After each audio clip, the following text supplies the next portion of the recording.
We're going to take a look at the factor theorem. Let p of x be a polynomial of degree n.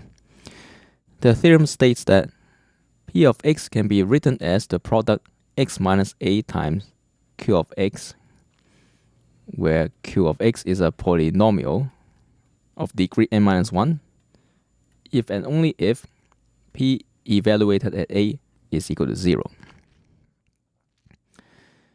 One direction is clear. If p can indeed be written like this, then p of a must be 0, because when you replace x with a, we have a minus a here, which is 0, and 0 times anything is 0. Let's look at a few examples applying this theorem. Suppose that my polynomial p of x is x squared minus 4. We know that this can be factored as x minus 2 times x plus 2. And if we look at the factor theorem, since x minus 2 is a factor, p of 2 must be 0, which is indeed the case. So 2 squared minus 4 is 4 minus 4, and that's 0. Now, what about this? Well, this can be rewritten as x minus negative 2. So if we evaluate p at x equals negative 2, we also have 0. Now let's take a look at a more elaborate example. Suppose that my polynomial is x cubed minus 2x squared minus 2x plus 1. I claim that x plus 1 is a factor. And to see that, I evaluate this polynomial at minus 1. So every time we see x, we replace it with minus 1. And simplifying this expression, we have negative 1 minus 2 plus 2 plus 1, and that's 0. So by the factor theorem, we must be able to write p of x as x minus negative 1, which is x plus 1, times q of x, where q of x is of degree 2, therefore it's a quadratic. Now, how do we find this? We'll look at the details for that later. Let's look at another example. Suppose that my polynomial is x cubed minus 6x plus 5. And I claim that x minus 1 is a factor. And to check that, I evaluate p at 1 and see if it's 0. So every time you see an x, you replace it with 1. And simplifying this, we indeed have 0. So as before, we should be able to write p of x as x minus 1 times a quadratic polynomial q of x. So the question is, how do we find this q of x?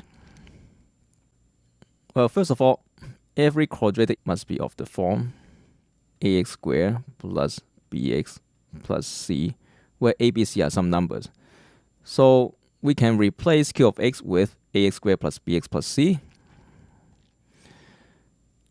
And we can multiply this out and compare coefficients with p of x. So let's do that. So using distributive law, I have x minus 1 times ax squared. So ax squared times x minus 1 plus x minus 1 times bx plus x minus 1 times c. So now let's expand everything and simplify. So I have ax cubed minus ax squared plus bx squared minus bx plus cx minus c.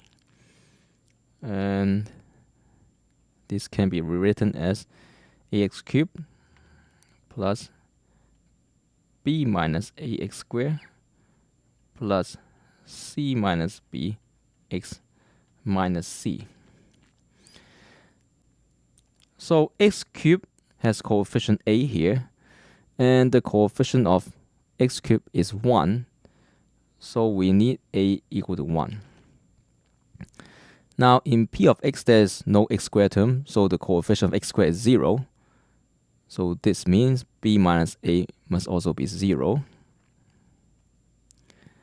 And since we know that a is 1 and b minus a is 0, this tells us that b is also 1.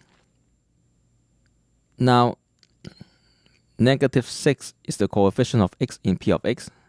So c minus b must be negative 6. And since we know that b is 1, c must be negative 5. And we could have also obtained this by just looking at the constant term. So negative c has to be positive 5. So c must be negative 5.